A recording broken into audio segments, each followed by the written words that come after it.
Mike Florio, Chris Sims. Every NFC team that'll be in the quarterback market for next year. Let's go ahead and see what these two have to say. Very well dressed today. Chris, your hair is looking amazing. But we're going to go through every team and raise the question of whether or not they will be in the market for a quarterback this offseason. Okay. I mean every team. So we're going to be ready to check the box. I'm prepared. I'm prepared. I understand the game. Let's start with the NFC West. Yeah. You've All got right. Matthew Stafford. All right, my answers. Rams, yes. Seahawks, no. Niners, no. Let's see. Who am I missing here? Cardinals. I'll say no because they have so much tied into Kyler Murray, but I think behind the scenes they may be thinking yes. And let me go back to the Niner one. The Niners are interesting because they have 3 good quarterbacks, but I could see or 2 good quarterbacks and one guy they have a ton of capital in, Trey Lance.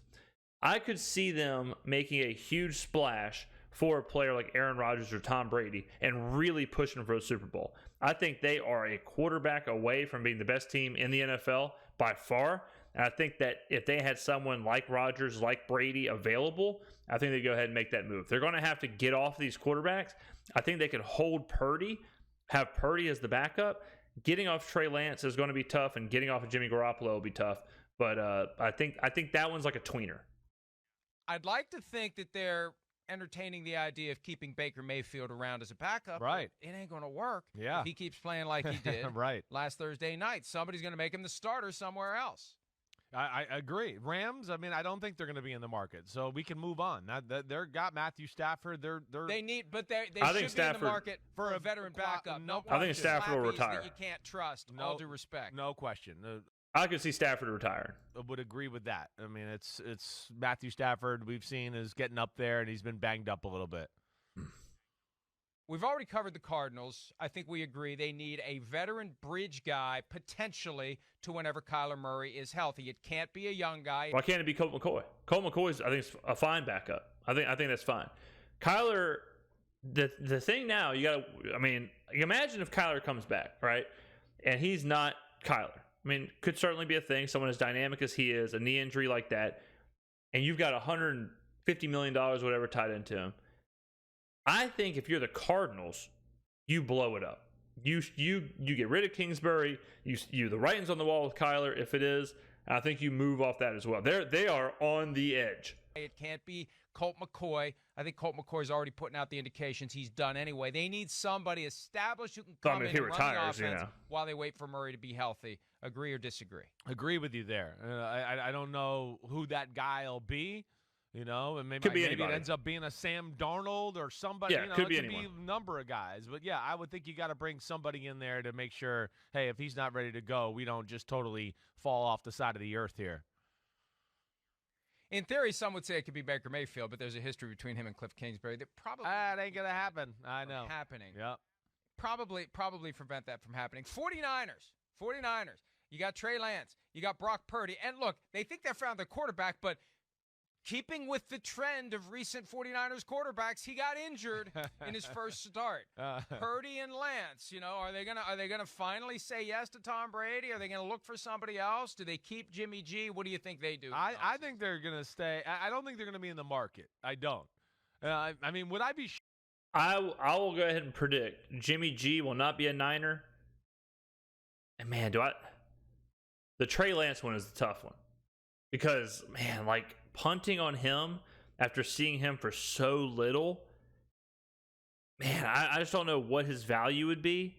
And that's the ultimate, like, buying a car for $100,000, driving it once, and then selling it for $50,000. Like the what they did to trade up to get him, if they just get off of him for pennies on the dollar, that is wild. I mean, I'm not saying it would be the wrong move, but that would be nuts. But I'll say Jimmy G is not a Niner next year. I'll say Trey Lance isn't a Niner either. Shocked if Jimmy G and all 3 of them ended up there again. That's not going to happen. I would not. That's not going to happen. I don't foresee that happening. But no, I don't think they're going to be in the market. I think they're, barring some crazy injury to Purdy, yeah, I think they're going to go into the next year and going, hey, we're still going to go in on Trey Lance, and they're going to make him the guy. And hey, Purdy's here to be the backup option if things No don't way. go well or Lance gets hurt again. The problem. That's such a crazy thing because, like, let's say the Niners are already a 10-win team. They could easily go to the NFC Championship game. If Brock Purdy takes into the NFC Championship game and he gets benched for Trey Lance, who everyone thinks is a joke anyways, if Lance comes out and has one bad game, you don't think the entire organization and the entire fan base is going to be screaming to put Brock Purdy in over Trey Lance? If you're bringing Trey Lance back, it's because you are going to start the season with him taking snaps. And if he's your starter, you better not have Jimmy G or Brock Purdy on the roster. Otherwise, he's going to have so much pressure on him to not make mistakes or to be good at the very beginning. That is a powder keg to put him in. Problem is, the farther they go with Purdy, the more pressure there's going to be to just make Purdy the guy. Just embrace the fact that Purdy is the guy, and we're not switching back to Lance. Well, there could be that. If they make it's amazing how good I am at this. He plays the way he has the last 2 weeks, and just, yes, we're going to be almost in that. It's going to make things uncomfortable. It's going to be like Jimmy G last year. I'm amazing. We're going to be like, really? Are you really going to get rid of that guy after you went to the championship game? And It's going to be an offseason of them having to answer those type of questions if they do what we think they're capable of doing. All indications had been through most of the season the Seahawks will find a way to keep Geno Smith. Do you think that's the case, or do you think that tailing off late in the year potentially will cause them to look elsewhere? I think Geno's earned a year. They got to stand pat there. Geno's been great. And last week, they played a team that's kind of hot right now and got it going a little. He threw an interception early on in the football game. Later in the game, got a little unlucky. He thought they jumped off sides. I think Geno is a great player that you can just say, like, all right, cool. We don't have to worry about a quarterback. We can just chill, pay Geno a small amount, keep him together, let the young players around him develop, and then once we're ready, we can go get our actual franchise quarterback. But I think Geno is a great bridge guy to that next era. So I would definitely – it definitely behooves Seattle to have a team-friendly deal with Geno and keep him. Imagine he had a free play. It was very close, and they didn't throw a flag, and he kind of chucked a ball downfield and got intercepted. But Geno has been one of the bright spots of that football team. I mean, they're one of the most fun watches in the league to me. When I turn on their film and watch them, I go, man, this is fun. Because it's like they drop back to throw, and he's looking to throw 20 and 30-yard lasers. There's no Charlie check down or any of that going on. Yeah. I mean, they're looking to strike, and he's played at a very high level. They got to stay on pat with Geno and pay that guy a little money this year. In the NFC East, we can dispense.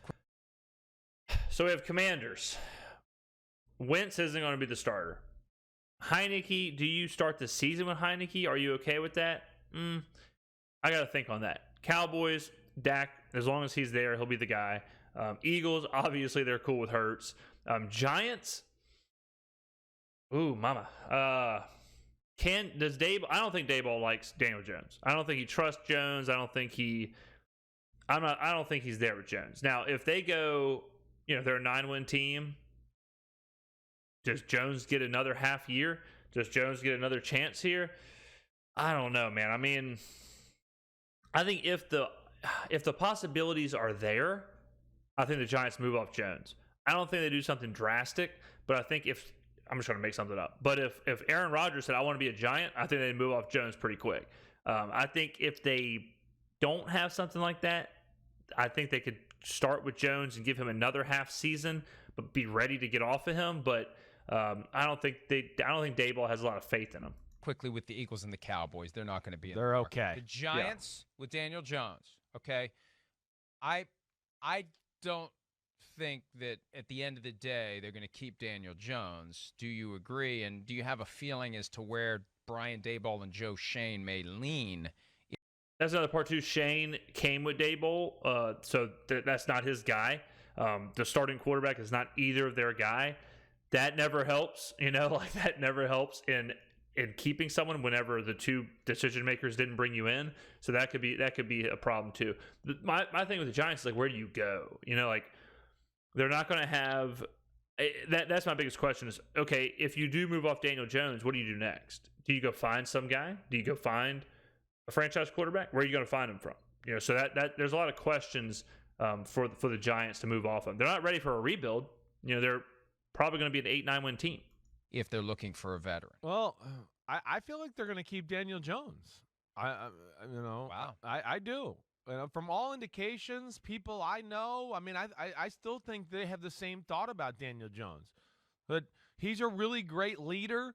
He's ass. He's everything you want as a quarterback. He's done a really good job this year. He's terrible. And again, let's not forget, it's not great weapons around him. So I think this is, to me, I think it's heading in a direction we kind of hit on before the year, where if he plays well and they do well, and he's certainly been one of the bright spots of the team. Again, come on. I know it's not been by his right arm all the time. His two legs have been really. I'm not sure what the hell he's talking about. Daniel Jones is ass. But I think it's easier for the Giants to be like, all right, look, let's build around the quarterback position. Let's go get some wide receivers. Let's go get a tight end. Let's go get some people around. We have Saquon Barkley. Then, once the offense is ready, let's upgrade the quarterback position. But as of right now, I think it'd be easier for them to take a wide receiver, go make a play for someone like that, a true playmaker, and then go from there. So, but they're certainly not like thrilled with Daniel Jones. Probably the biggest difference maker. But, pass protection and lack of talent at receiver has been an issue as far as the passing game. But I feel like it's heading towards like a 2-year deal. 2-year deal where, they can get out of it maybe after a year or something like that. Maybe a 3-year deal where they can get out after a year. Somewhere. I think he comes back with nature, 8 games to prove it. He's respected and too liked by the regime there. He's not respected. He's not liked. To where I think they stand pat with Daniel Jones, Mike. And what actually may help them, Chris, he's not having such a spectacular year that there's going to be a land rush for Daniel Jones. Yeah, right. If he becomes a free agent. So no one wants Daniel Jones. Franchise tag him. Just sign him, get it done, because his agents will recognize this is going to be the best he's going to do, and he gets to stay in a place where he wants to be, yada, yada, yada. If he got like $25 million a year, right? $25 million a year. Would that be crazy? Yes. Right? And to where maybe that they would be insane. Half of the market. That's right. So that would sink the U.S. economy. $27 million a Jesus. year. Daniel Jones. 2-year deal Imagine. of that type of average, 3-year deal of that type of average where, they can get out if things aren't right after a year or two. I don't think that's a crazy thought for either side there. And as a Giant fan, I'd certainly be happy with Daniel Jones as my quarterback. They need to help him out too.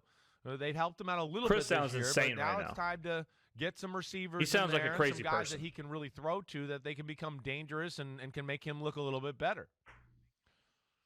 Commanders. Yeah. Carson Wentz. Woo. He's gone.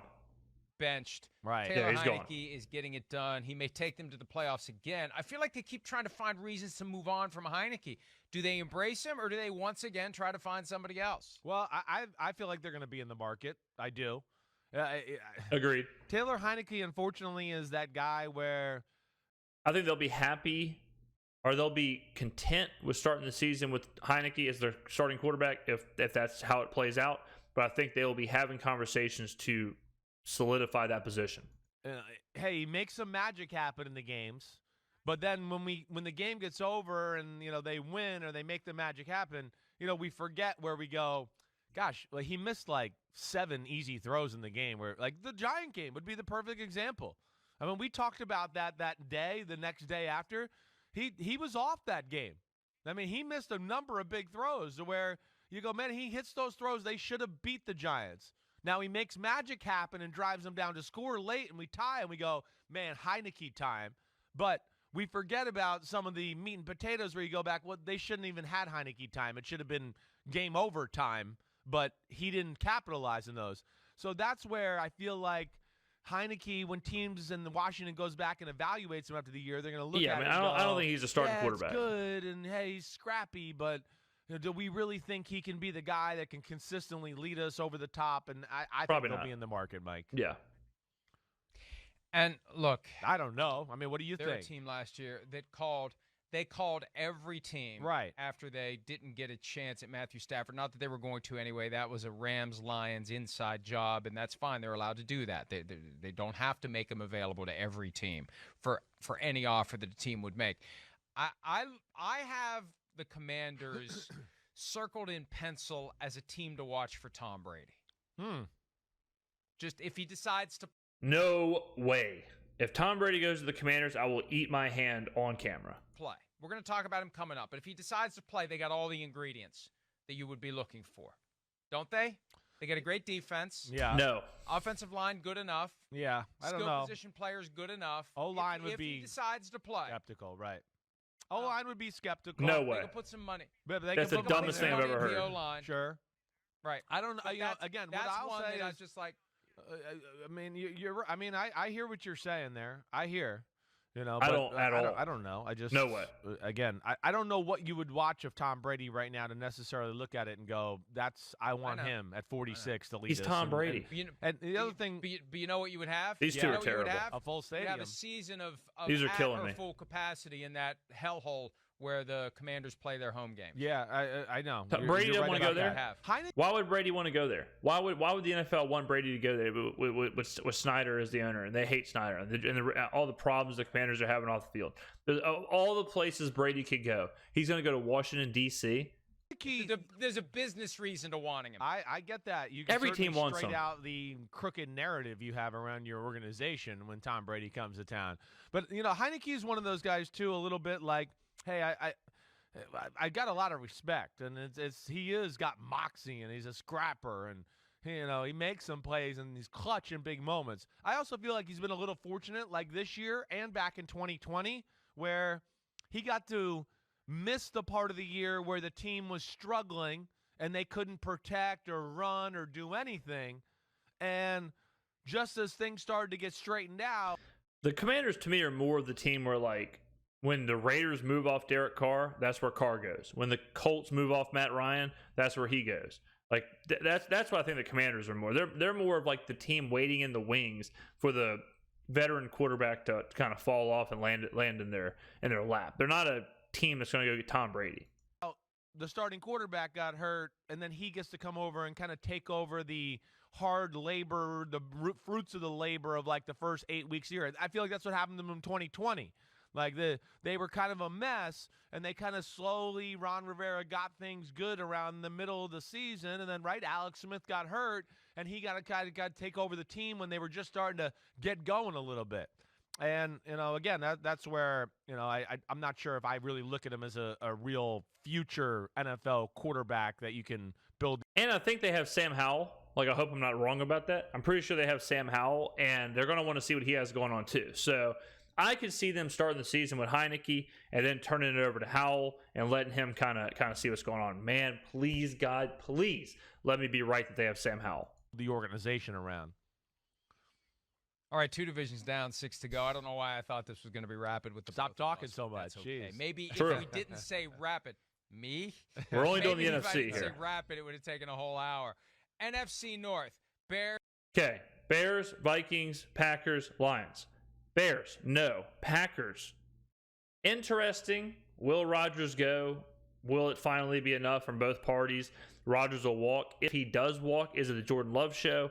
Lions, I say no. I think Jared Goff has done absolutely enough to be the starter next year. And then the Vikings, I don't think they're moving on Kirk Cousins. So I'm going to say, I'll say no for all 4 with the asterisk of if Rodgers and the front office or whatever just cannot come to an agreement and Rodgers walks on his own, I still don't think Green Bay will be in the market because I think they'll just play Jordan Love. So Bears, four forget about no's. it. Justin Fields is the guy. Vikings, they're stuck with Kirk Cousins because they're not going to You're find not an gonna upgrade. Kirk The Vikings fans are Cousins. gonna be after- Hey. However this season ends, I can tell you this in a nutshell. Vikings fans are going to be, they got to get rid of Kirk Cousins. But who are they going to get that is better than Kirk Cousins? They're not He moving is off still Kirk. good enough to be the quarterback until they find somebody who is great enough to be better, and that's not happening anytime soon. I think the contract holds them together for this year. So let's put those 2 on the shelf unless you disagree with me on Cousins. No. Let's focus on the Lions. Jared Goff was supposed to be out after this year. He's been really good. Yeah. I don't think he's going to be out. I think he's going to be in. He's been And better. They can use all those resources. He's been better than Geno. He's been better than Daniel Jones. He's been better than all those guys that these 2 clowns have talked about as who have played Heineke. He's been better than all those guys. Jared Goff absolutely should be the starter, especially if the Lions win out and they get in the playoffs. So the only team these two dinguses should be talking about are the Packers. Sources, including the Rams' first-round pick, to make the rest of the team better. Yeah. What a luxury the Lions have by not having to throw Goff overboard. It is one of the most intriguing situations I think we'll have this offseason. It's not. It's not intriguing. It's really close. And like you're saying, if they don't waste some of these picks on a quarterback, they're not going to. They're not going to. God, these two guys. They're going to take those picks, especially the Rams pick, early pick, top 5 pick. They're going to take that pick and take like a Will Anderson or a defensive player and get their defense real gnarly. Their offense is good. They're going to shore up the rest of their team, and Goff will be fine. Really build it to a point where you go, whoa, the Lions roster is one of the best in football. It's not going to take a whole lot there. But what they also got to figure out is like, wait, was this like a 1-year thing? Or are we going to go with the other 7 years of Jared Goff where we were always like, I'm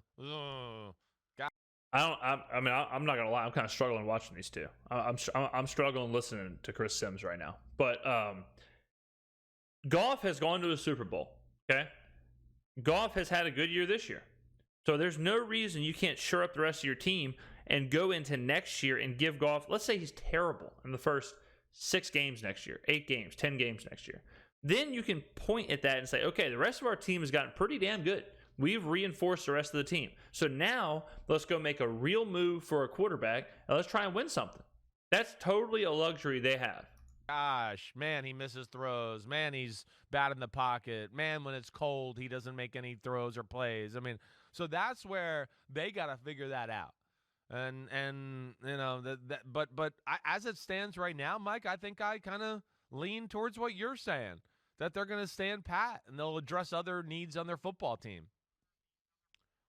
Mike, get off the phone. Yeah, look, I agree completely, and I never thought that would happen. All right, the Green Bay Packers. No, I think they have no choice. Right. They have no choice in this matter. So right. Rodgers has the choice, and that's what I was saying. If Rodgers decides, you know what, this ain't going to work for me, boys, then the Green Bay Packers officially are done. You know, like Rodgers basically owns the team. That's what I mean. Line. It's just like whatever Rodgers says, whatever the Green Bay Rodgers say. So that's it. Because he's got $16 I'm million, about to puke. Fully guaranteed. And again, people say, well, they can trade him. Not if he doesn't want to be traded. He doesn't have a no trade clause. Okay, fine. Good luck. Good luck trading Aaron Rodgers to a team he doesn't want to play for. Have fun with that. Because he gives the minimal effort in the offseason with a team he does want to play for. What's he going to do with a team he doesn't want to play for? He's going to tell them ahead of time, I'm not showing up for anything I don't have to. I'm not putting in any extra time. I don't want to play for you. Why are you trading for me? Why would anyone trade for a quarterback who says that? So he holds all the cards in Green Bay. It'll be him or it'll be Jordan Love, depending upon his call. Right. The front office has no work to do in that regard, Chris. No, that's exactly right. He has total power there. And we agree with that, at least. I think when it's all said and done, I expect Rodgers back one more year. I do. I'm not sold on that. I think it depends upon what happens in the next 4 weeks. But with the emergence of Christian Watson and now Romeo Doubs reportedly going to be able to go on Monday night, he can get a glimpse of what it may be like next year if he wants to try to go out with a better finish than this year looked like it was going to be and likely will be, barring getting into the playoffs and making noise. NFC South. Okay, Falcons, Panthers, Saints, and Bucks. Saints, yes. Falcons, no. They're going to have Ritter. Panthers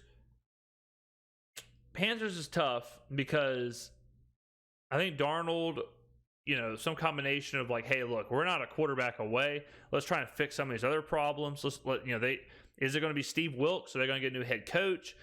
They got a lot of other stuff to worry about. So I'm not totally sure if they will be in the market or if they'll just say, let's start the party with Darnold and see what happens.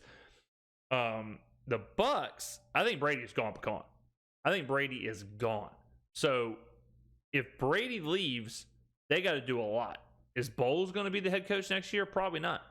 So I'll say the Bucks, yes, because I'm saying Brady leaves. The Saints, yes, and I've been on record saying that I think Tom Brady will be the quarterback of the Saints next year because I think Sean Payton's coming back.